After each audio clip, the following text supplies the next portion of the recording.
incident caused the death of two pairs, one from the red side called Ton Macha, who is the deputy to Lake, was killed in the incident. And one from the national security personnel was also killed. Welcome to Jimosi podcast. So on Sunday, there was a shooting, which is yesterday, right? Yeah. So there was a shooting that happened in Bor Town in Jonglei State at a hotel called Park Palace Hotel.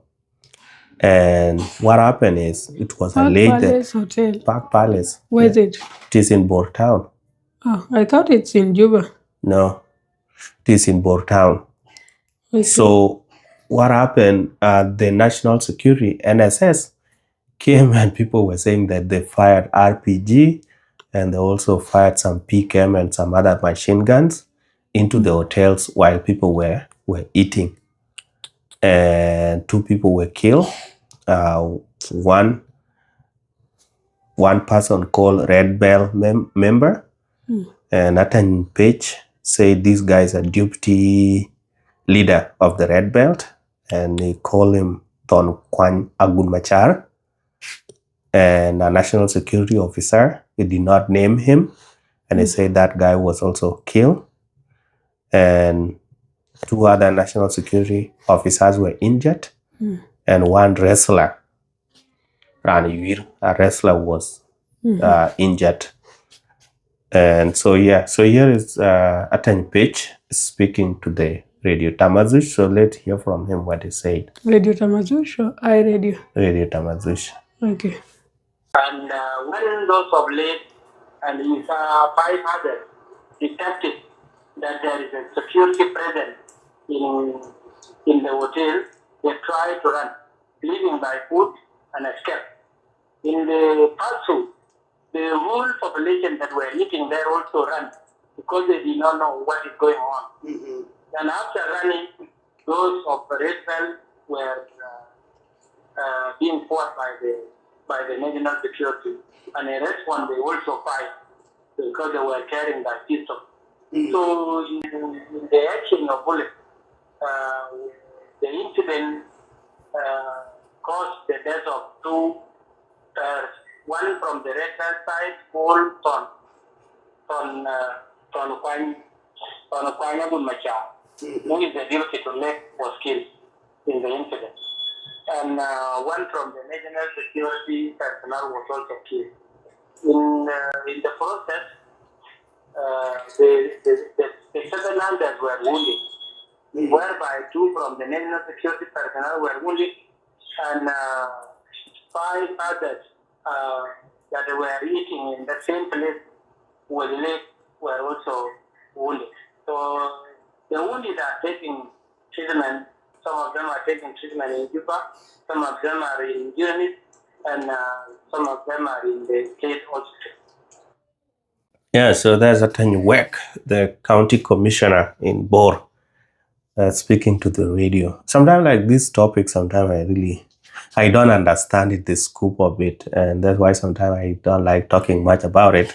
But what's happening here is not good.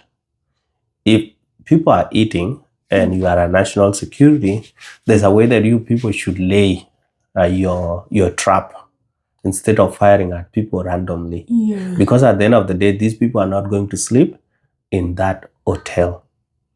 So instead of like saying we will arrest you now, you just lay your security around the place the entire time. And then you can now start saying everybody come out one by one.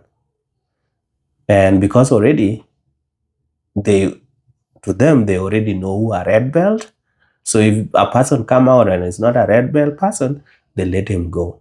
If another person come out and is not a red belt, they let him go. They can even look for a microphone to come and announce that this building is now under security tight.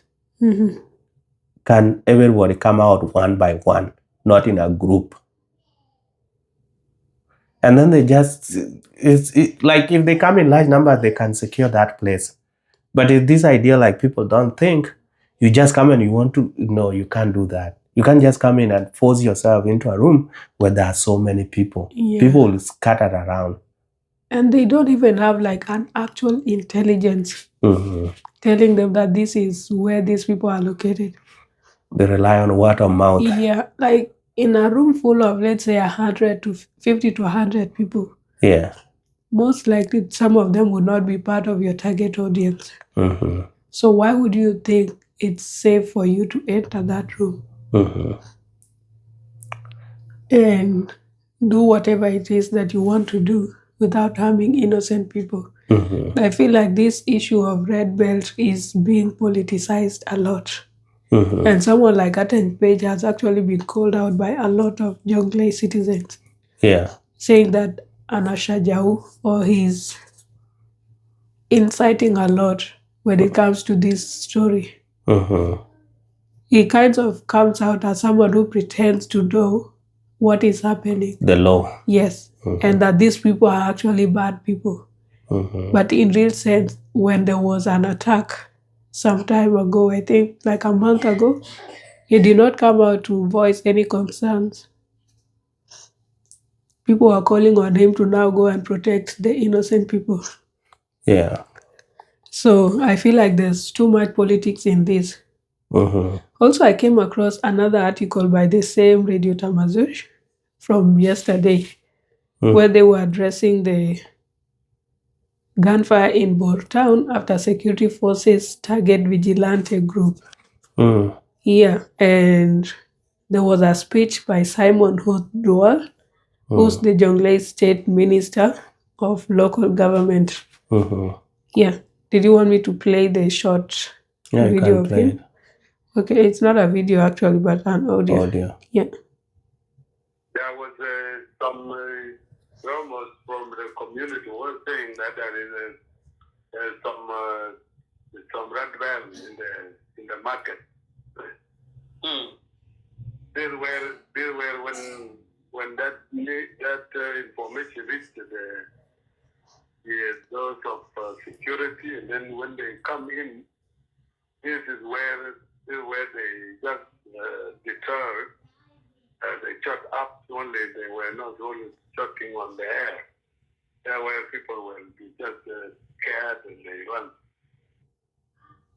Yeah, so you hear from that? They were tipped by the community, or they acted on rumors from community members saying that some Red Bell movement individuals had been spotted at Barrel Market, which is in Port Town. And they acted like that. But again, sometimes like it's not like I want to blame the dead or these other people. When you have come under the radar of the government and you have already been declared several times that you are a rebel, as much as the people, the community has no issue with you, but there's a section of the government that has issues with you, please stay away until that issue is resolved. Okay. Don't be coming to town every time and then. I know supplies are limited in the forest or in the villages, but if that's what you have chose to do, then stay there. And that's how Southerners used to live, because sometimes I used to wonder, because around early 2001, 2002, Bor Town was being administered by the Khartoum government. Yeah. Yes. So Bor Town was actually having the Khartoum regime. But then, if you go to the villages, if you come to my lake, civilians are there, and some of John Garang rebels. If you come to the same thing to Paria and our village, the same thing. If you go to the other part, like on the exterior part where people were living, they're rebel by then, which is Kolnyang, Choi Ker, and say kind of things, and Makwaj discord that people always said. All these Payam that people always said. This is now where the rebels were living. Rebels meaning South Sudanese. South Sudanese. Okay. And I used to wonder, the Arab regime that was ruling Bor Town, they were not attacking the people in this other part of the villages. And they know that the rebel guys are living there. And then the rebel guys are not planning to go and say, let's go overrun them and chase them away from Bor town. Because that was the only town that they had. But they were surrounded by SPLM, SPLA, but they never touched them. And I used to hear stories, people saying that it was the work of John Garang saying, don't touch them. When we grab Juba, they will leave without fighting. Yes, because they would just use the boat and tow themselves away until they go to Khartoum. Yeah, so say there's no need. Yeah. Actually, John Garang was a very smart person. No, but that place was too small. I don't know, like why they thought of why were thinking that, because it's just Bor town only. Bor town, just small place, and then all these places around it were the Southerners and the rebels. And Juba was too far. How many kilometers? 300, almost 400 kilometers away. Bad road. So before the regime in Juba come and discipline people here, it would take days. But maybe you used to fear that because, like Bashir, anytime he feel a small defeat, he come and fieka kila mutu. Gunship. Yes. So he said, if we do this, we're going to have a lot of casualties. So maybe. I feel like, my mom grew up in Bor town, Mading to be specific. That was like the town. Yeah. And then also my dad grew up around the same place. And he went to school there. My mom went to school there. They only had one school. Time. Yeah. One high school. In Mading. Yes. Yeah. So based on that, it's like these people were actually not administrative per se, but most of them were just regular traders. And a lot of them were kind of friendly to the local population. No. That's based on what I heard. They were not friendly. Some were even intermarrying with the locals. No, they were misusing women. These people had their army that had surrounded the Bor town. Okay. And then when girls used to come from the village to come sell things in Bor town and go back, they used to rape girls on the way.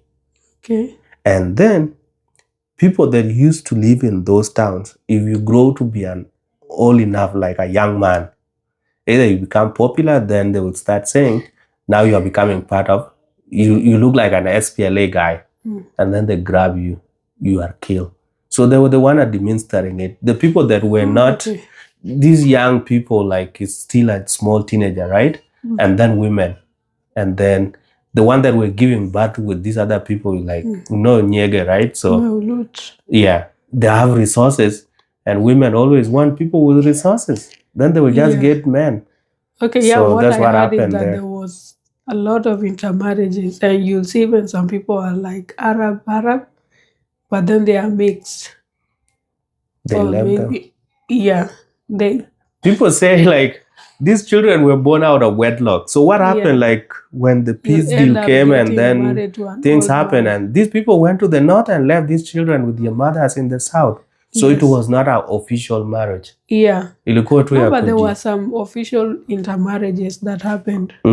Let's say if a girl comes from a somewhat powerful family, then they would, and then with these traders, not like the Arabs, military men and stuff, the traders mostly, they would, because they were kind of integrated into the system there, they would intermarry with them. How would they know that somebody is from a powerful family? Like someone who goes to school, they are living life, you are like their customers, you buy things from them and stuff. Okay. Yeah, but on those other things, like I'm not really sure because I'm not very conversant with the South Sudan history. But that's based on what I heard, mostly from my mom, who grew up in town. Yeah. And her mom was a business person.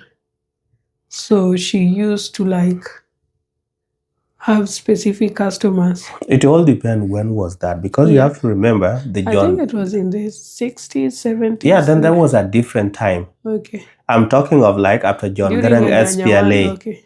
So after John Garang SPLA, yeah, this place, like there was no mixture. Okay. But during those days that you are mentioning, people were just living as Southerners and Northerners as one country. Right? Okay.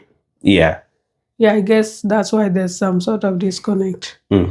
Yeah, but then, so back to my point of John Garang not wanting them to be attacked, I feel like this is my own personal opinion, because South Sudan was not, the military was not well equipped compared to the Arabs. So attacking those in Bor, they would easily inform the Juba regime, and they'll have reinforcement. They don't have to come by road. They'll just send antelope and then go fire people. Bomb people. Yes, bomb you from above, or airstrikes. So I believe that's what he was trying to prevent. And then by going to attack the bigger army in Juba and displacing them, these people will obviously run, because they'll get information that your army in Juba is not there. They have been defeated. So what do? They enter the boats on River Nile and do their boat rides to Khartoum. Yeah. Yeah, they will leave without even expecting or attempting to fight. Because if the main army has been defeated in Juba, then there's no reinforcement coming for them. Yeah, this thing is crazy, because I've seen some of the clip of the fight of the Arab soldiers by then mobilizing themselves, and now the Southerners. When I look at them, they were all black people fighting themselves. Like literally, the real Arabs were not fighting in this war. It was part of us. So it was part of us that were recruited to fight the Southerners. Where was this war going? It was not the pressure from the international community. It was not going to end. Because if a group of you are taken to the other side and then they come to fight you, no. That's how war happens, right? It's like this war between Ukraine and Russia. Majority of people that are fighting there, they say mostly black people are there in large numbers, and especially those international students who went to those countries to study. You get recruited into the army and you're sent to the front line. You do all the heavy work. And then you also saw in countries like Kenya, when Ruto got elected, alisanya some police officers, not even part of the army. No, that's mission. Just leave it. That's mission keeping. So that one is a little bit different. I'm talking of like where we thought that, because when you think of winning war is when you are killing the people from the other side, and maybe some of you are being killed, then those people will feel the pain that they are losing people, and then they say, okay, it's good to work something out instead of like our people dying. But when people that die are the people that they brought to fight, are not their relative, they don't feel it, they'll just recruit another people at Khartoum immigration scheme and bring them back. Yeah, but you know, like not all Arabs are brown, right? Some of them are dark skin, or these Aramjul. Yeah, I know, but like I'm speaking. I'm talking of a clip I saw. They were real South Sudanese, and they were speaking in one of our local language. Well, you know, like some of those people, there are some South Sudanese who feel like they are not South Sudanese. Yeah, you find that there are some Nuer who say they are from Gambela, Ethiopia. Yeah, but they are from Gambela. Yes, and then there are some South Sudanese who are kind of, even Dinkas, who grew up north in Khartoum mostly. When there was this war, they kind of felt like they belonged to Khartoum more than they belonged to South Sudan. So I believe that's where some of these people ended up being recruited into the army to fight for the Arabs. Yeah, because even when they come to Juba or to the southern part, they feel like they are more classy compared to Southerners. or people who have stayed in this side of the south. That was before war in Khartoum. Even now, some of them are actually in South Sudan, but they don't feel settled. They feel like that war should just end and they have to go back. Like they have been uprooted from their nice living space and stuff. Instead of thinking, because I know like when people moved, I know in the villages it wasn't that good. But when you go to places like refugee camps, it's even worse. Because in the village you had your own farm, you could do your own agriculture, and you had your house, and maybe a few cows and goats here and there. So your life was technically okay. You just didn't have money. But when you go to refugee camp, yes, you can get some money by doing a few things here and there, some side hustles, but your situation doesn't really change. And you'll start by living in a camp, like a Manyata or just like a temporary shelter before you establish yourself. Yes, it's just like so it's the same. It's the same thing, but lack of self-awareness and identity, right? Yeah. Because they were living because luxurious life. Yeah, there was enough power supply in Khartoum. They had roads but that place is too dusty. Yeah. I don't know if you have seen every time it's so dusty. So I don't know what they talk about. But anyway, it was their life. But again, look, there was this guy. Even people that never went to the north sometimes have stories. This guy is from Australia. So he went to Juba, I think, either 2009 or 2011. And then, so he was making a video. I think after that has not gone back again and saying, Juba is a bad city. It's not even a good city. It's a place like where you go and poop outside in an outside toilet. Latrine. Yes. And you have to wait there until a roof will talk. So I would say in Dinka, I said, Pan Juba Parat. Ekra no pen makana. In pen gukon go ja kore rorit ket ko rabela marakachi. And then you come back now to the people. But I look at that guy and said, no, he was judging the country wrongly because based on where he settled. Yes. He went to a low budget home. He did not build anything for himself. Yeah. There were hotels by that time that had all these facilities that are in Australia. Yeah. He was staying with relatives. He did not build relative a self-contained where he will be shitting inside the room and then just flush it. But now he's complaining of Juba as the problem. Yeah, even in those toilets that you have to flush, right? As much as there's no smell build up, when you are relieving yourself, you still get some sort of smell. Yes. And when you come out, you'll have some bit of smell. And even other people that are within the house, even if the fan is running and stuff, unless the window is open to the outside, you'll still get some smell, but it will go after some time. And the issue with the pit latrines and these high temperatures is that everything is kind of just waiting there. Yeah, for the last couple of months or years. Or years. Yeah, so by the time you go and relieve yourself and then you come out, you'll be dropping it and then something that was dropped that will come up. A shit that was dropped 9 months ago. You're going to drop on it again. Yeah, so it ends up accumulating a lot of odor on your clothes. So the best thing to do is, if you are going to such a pit latrine, then you remove these heavy clothes, especially things like jacket, suit. Go in with very light clothes. Lost boy with suit. Can't they leave it? You can just hang it outside. You don't have to get inside the toilet with it. And then when you come out, that's when you take your jacket and put it on. Yeah. And you should also have this. You always have your marashi or perfume. Yeah. So that you keep it inside your pocket. They are very small pocket-sized perfumes. Yeah. that even in these toilets that are flushed, you can always carry it when you are at work, where do your thing, flush, spray it, it will make the order to go quickly. And then you go out, wash your hands, take your jacket, put it on, and then rub a little perfume To wash away. and go back. Yeah.